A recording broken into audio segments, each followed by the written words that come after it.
আমাদের ভিডিওটি আপনাদের কাছে কেমন লাগছে তা অবশ্যই আমাদের কমেন্ট করে জানাবেন।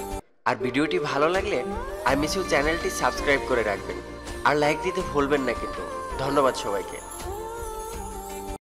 সারাদিন পর তোমার সাথে কথা বলার জন্য অধীর আগ্রহে বসে থাকা মানুষটাকে যখন বলো বিজি, পরে কথা বলবো, ঠিক কতটা কষ্ট অপর মানুষটা পায় সেটা বোঝার ক্ষমতা তোমার নেই।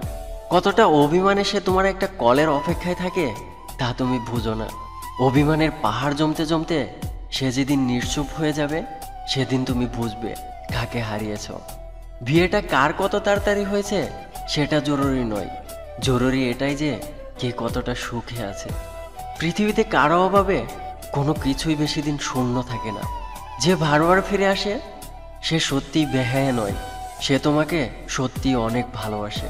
2 দিন অথবা 2 মাস কারোর সাথে যোগাযোগ না রেখে দেখুন, কেউ খবর নেবে না। কিন্তু শুধুমাত্র 2 ঘন্টা মায়ের চোখের আড়াল হয়ে দেখুন, আপনার ফোনে কল দিতে দিতে অতিষ্ঠ করে ফেলবে।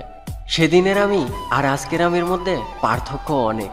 সেদিনের আমি একটু কষ্ট পেলেই কেঁদেছি, কিন্তু আজ আমি অনেক কষ্ট পেলেও হাতের মুঠো শক্ত করে বলি ইটস ওকে। একদিন সব ঠিক হয়ে যাবে। যেখানে অধিকার নেই সেখানে অভিমান হাস্যকর। ভুল করাটা দোষের কিছু নয়, কিন্তু ভুল না স্বীকার করাটা দোষের। বন্ধু তাকেই বলে যে খারাপ কাজে বাধা দেয় আর ভালো কাজে উৎসাহ দেয়, সবসময় সৎ পরামর্শ দেয়, বিপদে আপদে পাশে পাওয়া যায়। প্রতিদিন যোগাযোগ হোক বা না হোক, কিছু মানুষের গুরুত্ব কখনোই কমে না। জীবনের বোঝা বইতে বইতে এটা বুঝলাম যে ছোটবেলাতেই জীবনের সব থেকে ভালো সময়টা পার করে এসেছি। যত বেশি নাই নাই করবে, গতকালের চেয়ে আগামীকাল আরও বেশি শূন্য হয়ে পড়বে।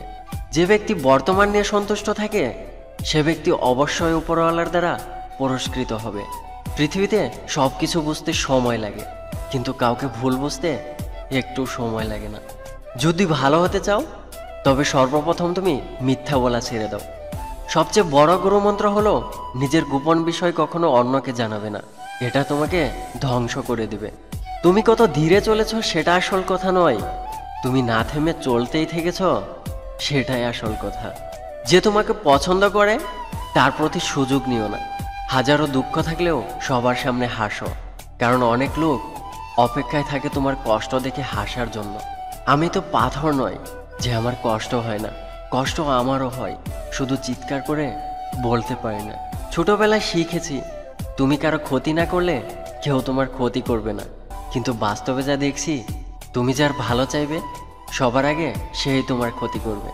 মায়ের সব থেকে বড় 2টা মিথ্যা: 1, কিছু না খেয়েও বলবেন খেয়েছেন। 2, কিছু না পেয়েও বলবেন পেয়েছেন। মাঝে মাঝে সবার সাথে যোগাযোগ অফ করে দিয়ে কয়েকদিনের জন্য উদাও হয়ে যেতে চায় মন। বাস্তবতা মেনে নিতে শিখলে জীবনে খুব সহজেই ভালো থাকা যায়। সময় আর অবস্থা যে কোনো সময় পাল্টে যেতে পারে, তবে সত্যিকারের সম্পর্ক আর সত্যিকারের বন্ধুত্ব কোনো দিনও পাল্টায় না। সম্পর্ক টিকিয়ে রাখতে গেলে একজন আগুন হলে অবশ্যই অপরজনকে জল হতে হয়। সত্য প্রেমের রাগারাগি বেশি আর মিথ্যা প্রেমে হাসাহাসি বেশি।